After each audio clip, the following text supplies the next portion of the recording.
Hello everyone, my name is Matthew Bauer, and this is the first episode of The Drummer's Den. And my guest today is Frank Zambrano. Hey.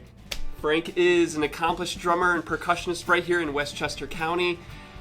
He's an educator, a performer, and he's getting ready to go on the first national tour of Kimberly Akimbo. Is that correct? That is right. So it's very exciting to have him here. And we're going to talk to you about some things that I think might be interesting to you drummers and percussionists out there. The topic of discussion today will be of interest to you. What is interesting about us is that we have both performed with some similar groups, and we do things on our own as well. Yep.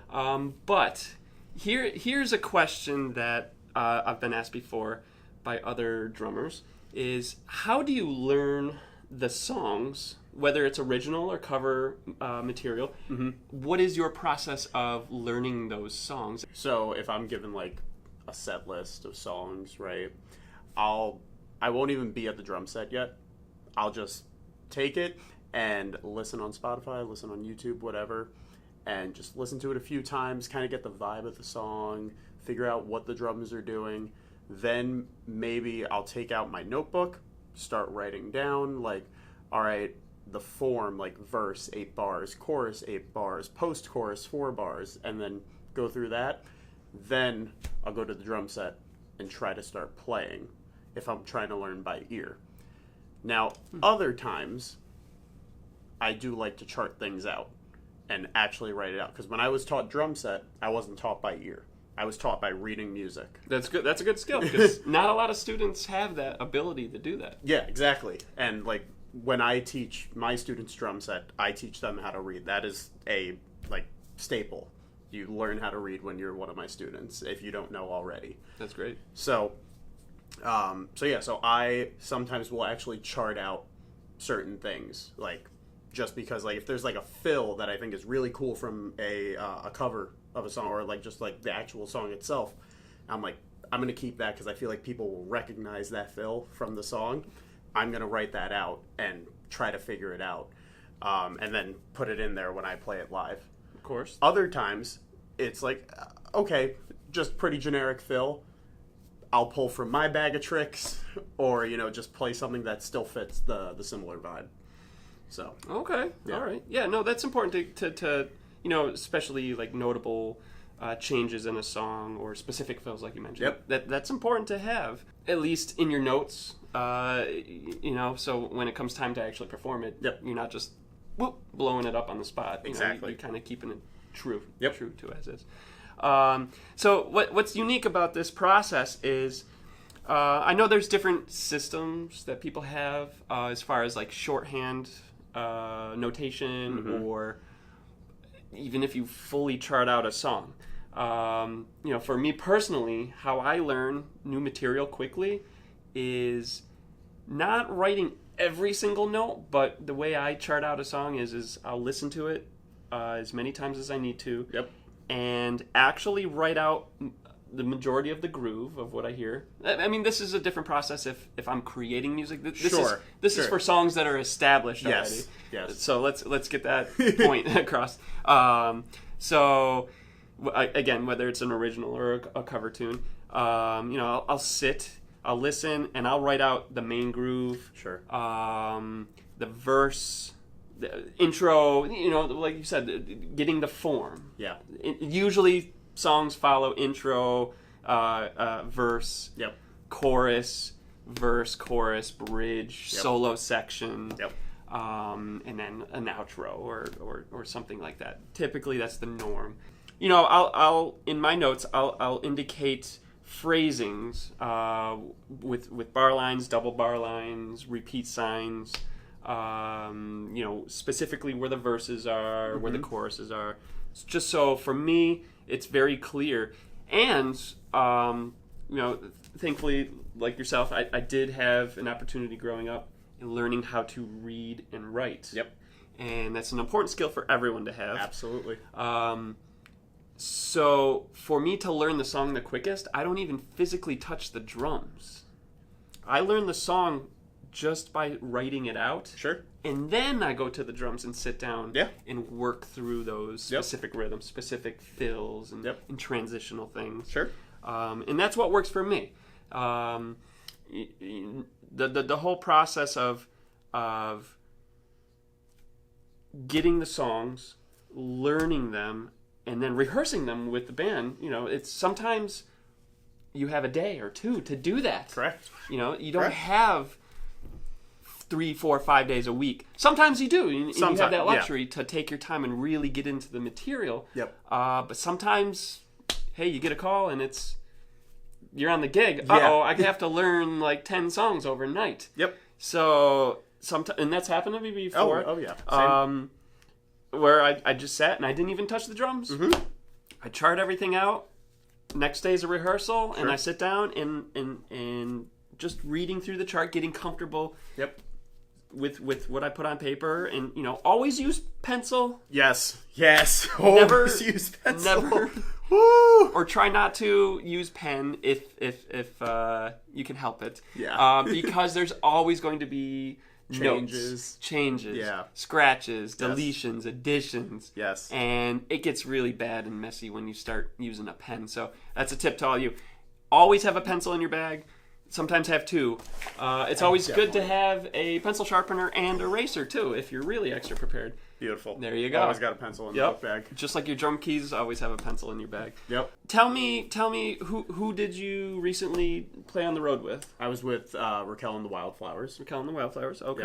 Yep. Of course. So we have a similar connection there. We've both played with them. Yep. And I their sets are half covers, half originals, right? And when it came time for like learning the covers, one of the first, I forgot to mention this, one of the first things I do, just because I'm like originally, I was taught by learning like reading sheet music, right? Okay. So I will literally go on Google and see if there's sheet music available first. That's always a good idea. Free sheet music. Yeah. Right? Yeah. Or like if there's something on YouTube and some guy has like a transcription follow along. Yes. I'll find those first. So I looked up Beer Never Broke My Heart by Luke Combs. Mm-hmm. Okay. Found a guy on YouTube that did it, watched it. I was like, this is good enough. Okay. He got the fills, the big like notable fills from there. Right. And they were all charted out. I was like, cool, I can read that. Awesome. That makes sense to me. And then learned it that way. Other songs, you're not so lucky to find those videos or charts, so you just got to learn them. Yep.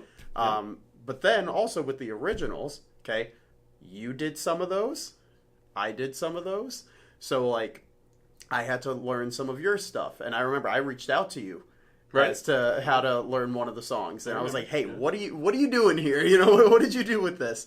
But then like her last album, I tracked that entire album. Yes. And what I did in the process of making that, she sent me demos of her playing acoustic guitar. I came up with certain things and charted out basics for it, sent that to her, like a demo recording of it. And she was like, I hate this, I love this, I hate this, I love this, keep that, change this up. And it's like, great. Then I charted out what I thought was going to be the final copy. Sent it in again. She's like, great, let's do it. Let's track it. And we went in. So I literally have each song from the album charted out completely. In PDF. In PDF form. Yeah. I did not print these out because I'm lazy. But don't know. It's not going to translate well on there. But still, I have it all charted out completely on here with like my own notes. So like sloshy hi-hat, gradually open up. So I'm looking at your work, and I've seen you've sent me some of your PDFs for some of the songs that I had to learn on a gig I was called in for with Raquel, and I'm looking at your charts. It's very clean, and it's written almost like a theater or a Broadway book almost. I wonder why. I wonder why. So.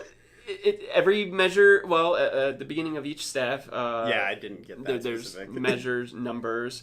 It's very clearly notated with what the groove is. I'm seeing transitions, little notes above the staff. It's got all the It has the tempo indication at the top, which is great. Yeah. So it's a very clean chart. Some people might think that's too much information, and that's okay. Yeah. It doesn't. You like what you like, and you use what you need at your disposal to get the job done. Essentially, me personally, and obviously you did it. I like something like that because not only is every measure laid out, you have to understand when and where you can take liberties. Exactly. You just don't want to blow through and compose on the spot either. But once you get comfortable knowing the groove and everything, then you can start exploring maybe changing a fill idea. I like to say altering the groove a little bit. I like to call it throwing your personality. Absolutely. Onto it. Like one of my past teachers would always say, okay, you learned the song. Great. Now throw some Frank sauce on it. Well, what would Frank what would you do differently?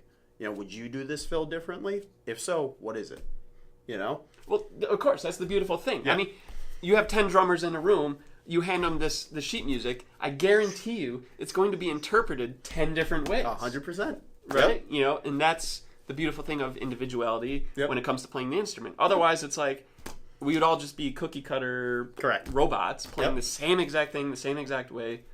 Music wouldn't be interesting at that point. Yep. Now, mind you, these charts are just verbatim what I did on the album. Mm-hmm. So it's like, if I was to send this to another drummer filling in, this is a guide. It's just like, okay, take this for what you will.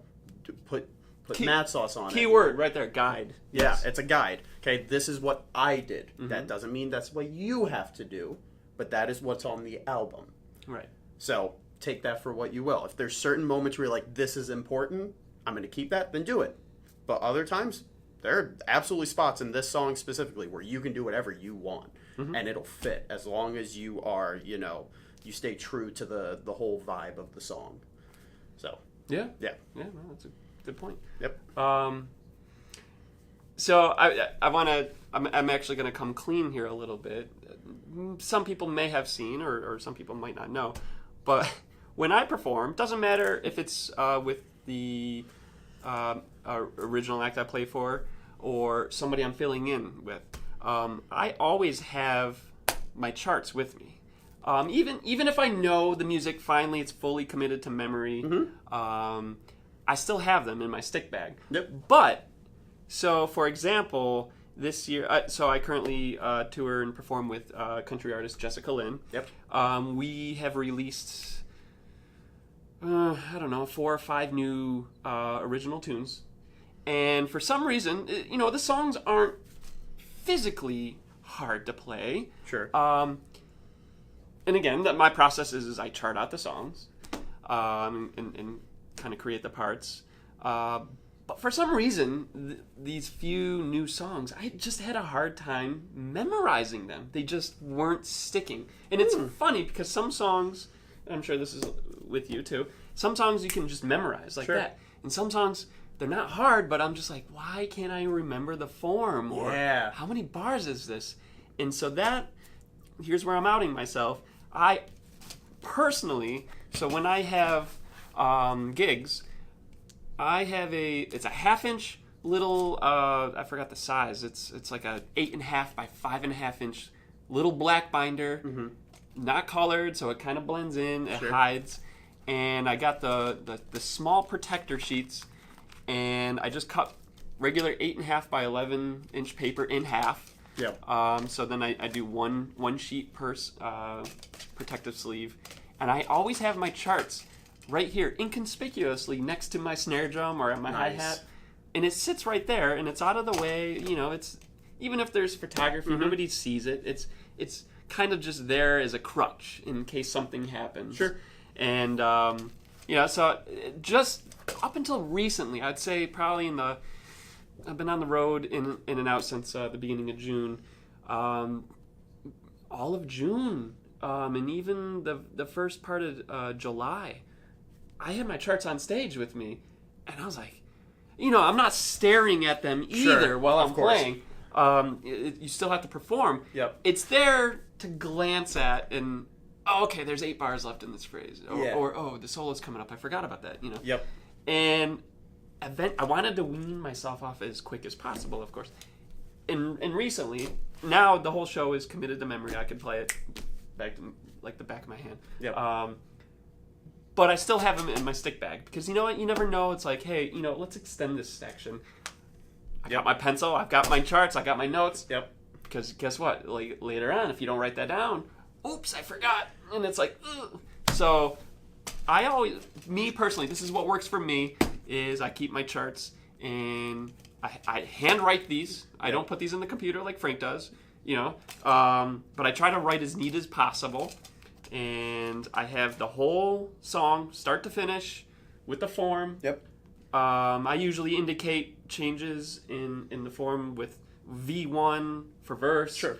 V2, etc., C1, C2, pre-chorus, solo section. Now, my shorthand is if there's a repeated section where there's not much variation, you don't have to write every single bar out. I'll do 8 bars of time or 8 bars of groove or make sure to hit this cymbal crash on the end of 4 in this measure. So specifically, maybe you could elaborate more with Raquel. I know with Jessica, she has a lot of upbeat hits and kicks and little fills that sometimes are deceiving and not in a spot where you would think they are. Okay. Sometimes it's hard as hell to remember this is on the end of 4 and the end of 3, but it's like, oh my gosh, I can't remember. Like, where the hell is this crash coming? She's a stickler for stuff like that. Sure. So I'm like, I have to notate these things out. So now I know exactly that crashes on the E and the and the and. How's Raquel with that? For certain things, she's a stickler for like some of those hits, but some of her songs have weird forms. And it's like a post-chorus might be like 4 or 8 bars, but a usual one, but hers is like 7. And it's like you got to remember that. Yeah. And like as the drummer, I like to say we're in the back, no one notices us, but we hold the most responsibility. Yeah. With great power comes great responsibility. Exactly. So like I have to remember that to keep everyone else in check. Because like the guitar player one day looked at me and was like, "Oh yeah, that's right. It's only 3 times around for that section instead of 4. Okay, cool." But then also I wanted to piggyback off of something you said, like referring to the chart. Sure, you're not looking at it just like like that the entire time. Yeah. But sometimes things happen live. Yeah. Where like maybe the guitarist is so deep in the groove, they extend their solo section. Another 8 bars. It's like if you're not ready for that and you don't catch on to that, then you got to get out of the page. Yeah. And now you have to be a listener. Exactly. And be able to adjust on the fly. I call that musician's intuition. Yeah. You have to be able to listen and know what's happening. It's like, anticipate things. Yeah, exactly. So like something that I try to do with my playing is kind of set up sections in a certain way, like musically. Like if we're going to a softer section, make a fill that's not as like big or grandiose. That just fits the vibe just right. And I feel like I get that from my theater drumming background a little bit. Because there's a lot of those sections in that. But you have to be a good listener to figure out what's going to happen. It's like, oh, did the singer like forget a line, and like stop a bar early? It's like, well, what are you going to do? How quickly can you adjust? Exactly. Yeah. Did you mess up? Oh, and that's happened to me too. I'm like, did I blow that phrase? I think I did, but I'm like, exactly. Meanwhile, you're already into the next section. You're like, you can't dwell on the past. You just did you botch a fill? Yeah. And now everybody's off. It's like, what are you going to do now? It happens to everyone. Yep. Nobody is perfect. We're not striving for perfection. We're striving to be the best we can at that given moment. That's right. Well, here's an interesting thing. So you do a lot of theater work. I've had some experience with theater work in locally, but not on the level you have. There, in that situation, the musicians are reading from a book. Correct. And so tell me a little bit more about that. And do you have as much liberty, like changing parts? No. Or is it very strict? So it's pretty strict. Okay. So it's quite different from playing with a band. I brought my book from Kimberly Akimbo. Okay, this is the sheet music I used, and it has all of my notes in here. Okay? So, like, stickings. If I see something circled, that means don't play it. Don't play it. Don't play it. That's just a Broadway thing. Like with drummers, it was a universal Not like thing. a cross out. Or No, sometimes we cross it out, but circle also means don't play it. And you used pencil. I use pencil. Yes. All the time. Pencil. Okay? All the time. If you see, like, for example, if you see glasses, I don't know how well it translates. You see glasses, that means look at the conductor. Okay? Eyes up. And where I was in the pit, I was in a box. I was in a booth. Okay? So the conductor is not in the same room as me. I have him on a little monitor. And there's not really any latency, which is great. But it's like I'm playing to just a wall, basically. And then I got to look up at this little monitor to see him. It's like, and one, you know. And if you're not with him, you're too bad, you know. And my show, we're not on click either. So we were like... So that's another skill set to have, to be able to really gel with the rest of the ensemble. The rest of the band, your conductor. So, yeah, but with Broadway and charting specifically, so almost everything is charted out for you. There are times where there will be slashes in the music, which just means, like, similar vibe or whatever. It'll tell you the vibe. Timekeeping. Timekeeping, yeah. But as a sub, because I was not the chair holder, as a sub, I had to learn the book the way the chair holder plays it. So my job was to make it seem like the guy who I subbed for, Shannon Ford, to make it seem like Shannon never left. The best compliment that you can get as a sub is you're at intermission and the conductor comes over and he's like, "Oh, Matt, I didn't even know you were in today, man." Because you're doing that. You did your job, but you stayed under the radar. You didn't bring any extra noise to yourself. Exactly. So, like, I had to transcribe his fills, and I brought that here. Okay? Again, like, these are my notes from learning the show. So, like, all of this, transcribed all the fills. Okay? Measure by measure number. That's a good idea. So, like, it's a lot. And this is about probably 50 pages worth of these types of notes. Because I don't know what the actors on stage are listening for. I don't know what the band is listening for. You know? So the actors could be listening for a certain fill to cue something that they have to do. Right. The band could be listening for a certain fill to, like, play along with, that they complement.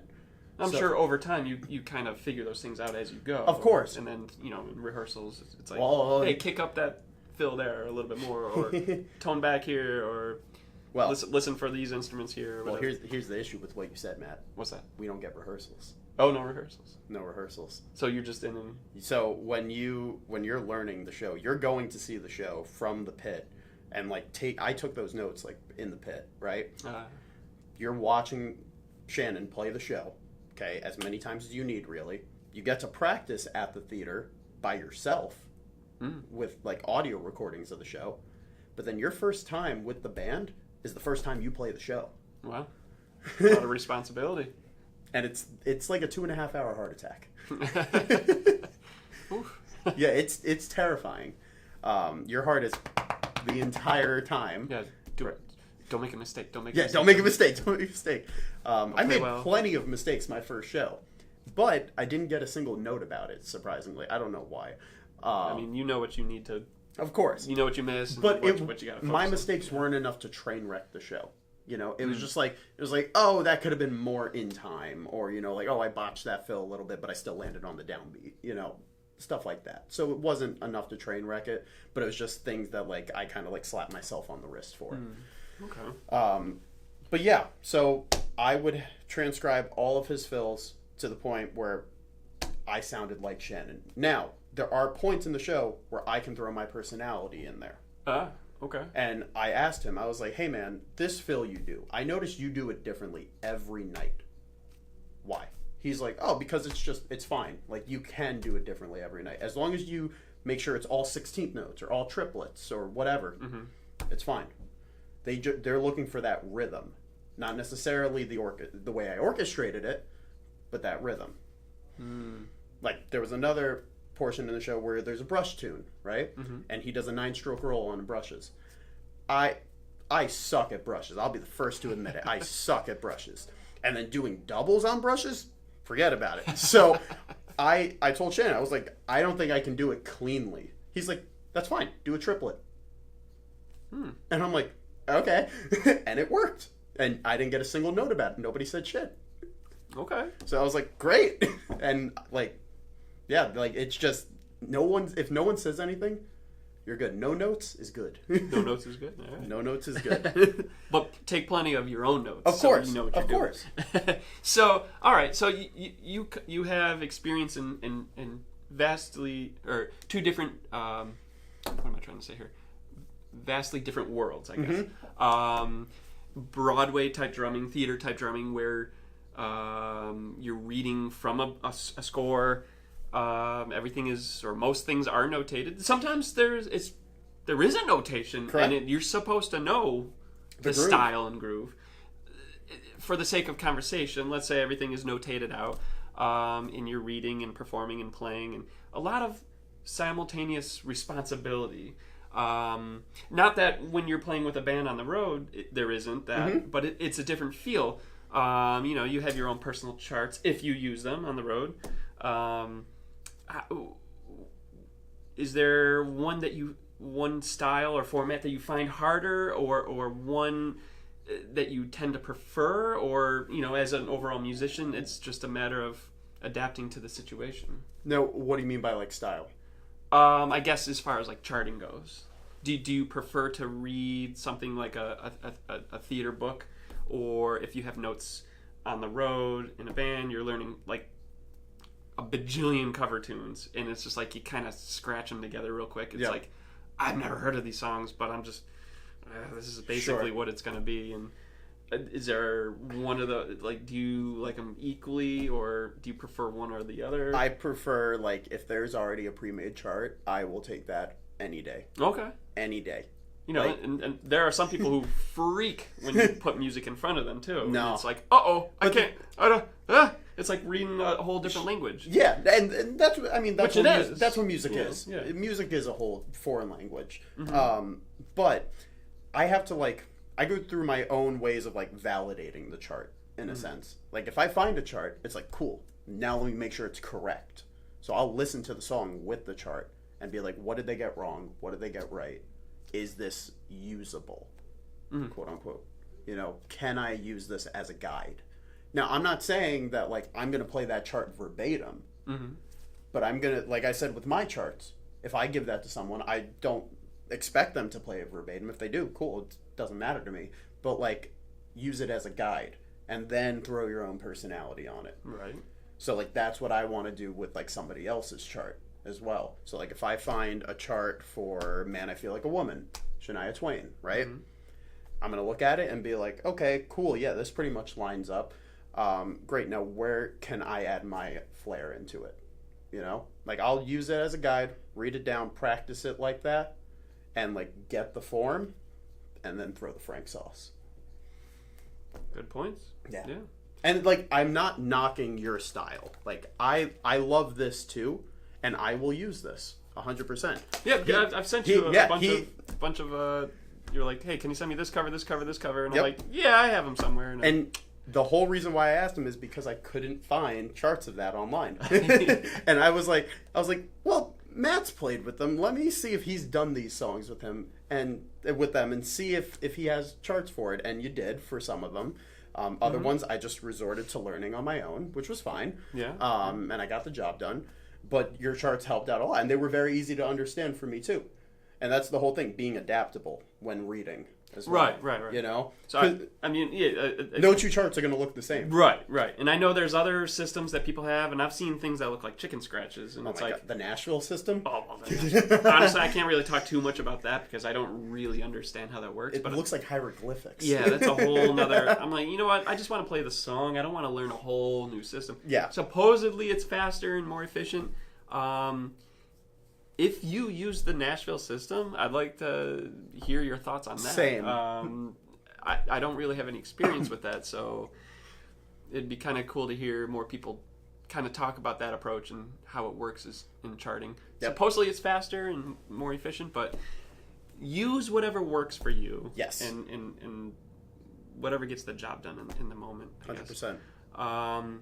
So, for example, I'm about to go back out on the road, playing our set list. There's nothing new that we're introducing right now, so everything is memorized. I don't physically need my charts with me.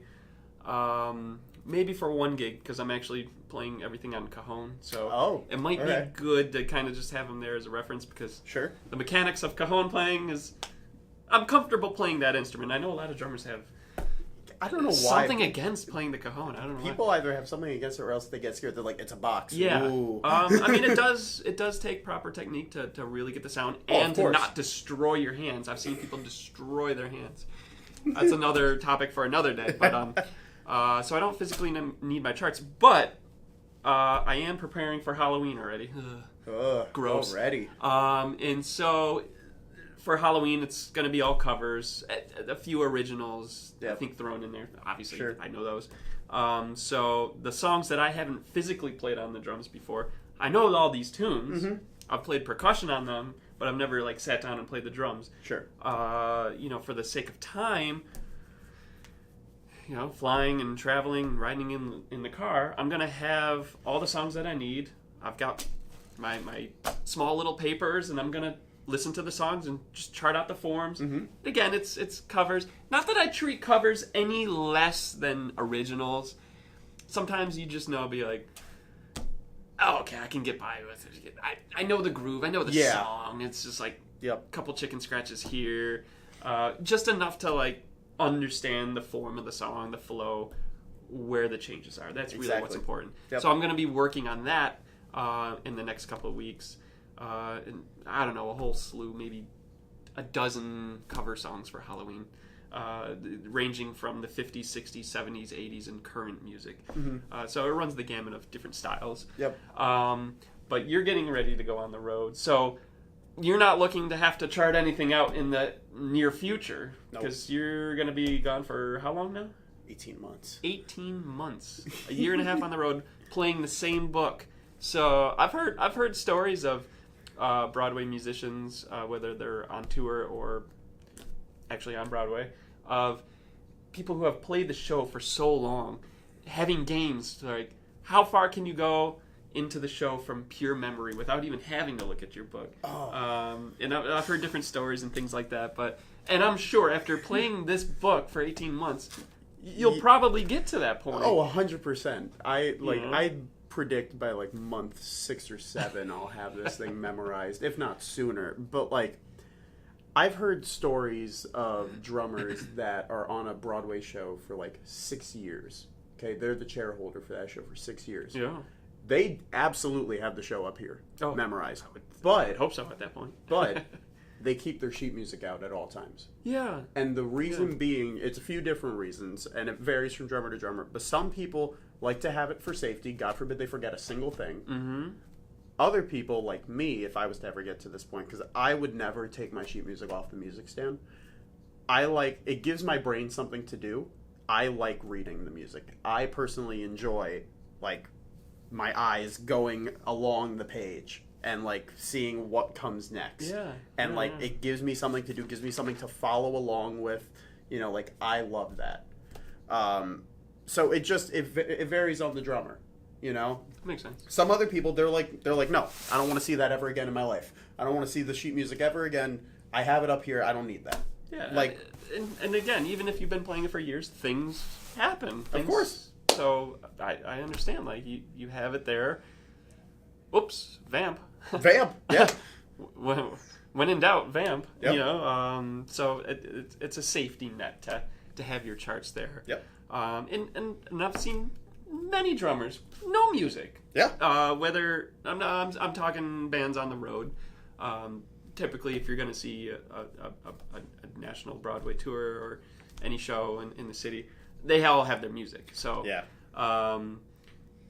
But any band on the road, it's, I mean, I'm not counting like local cover bands where they have the music stand set up and everyone's reading in front of them. Honestly, I don't really care for that. That's just a professionalism thing. Yep. And maybe you could even argue and say, hey, having your charts next to your drums is unprofessional. But, it's inconspicuous, it's out of the way, and again, I'm not staring at it in front of the audience like this. So it's just there to have in case something goes wrong. Yep. But however you notate it, that's going to be the beautiful thing that varies from player to player. 100%. And would love to hear what you guys do out there. If you do the same with notation, how detailed is your notation? Mm-hmm. Is it very minimal? Is it do you write out all the drum parts? Do you just write out like basic grooves and repeat signs for everything? Love to hear the variations on that and what you guys do. Yeah. So, that being said, Frank, thanks for talking to me today about drum charts. It's so you are pretty much occupied for the next 18 months. Where do you a little bit? where do you think you'll have anything on the road in additional to that, or as far as like coming up with charts for somebody, or maybe you're just gonna wait until a year and a half from now and see what happens? I am always available for hire to chart out anything. I've charted out stuff for like wedding bands, just whatever, like drum charts. Hit me up. I'm more than happy to sit down. I'm gonna have so much downtime, you have no idea. So give me something to do. I'll sit in my hotel room and just chart out music for you guys. We can talk rates.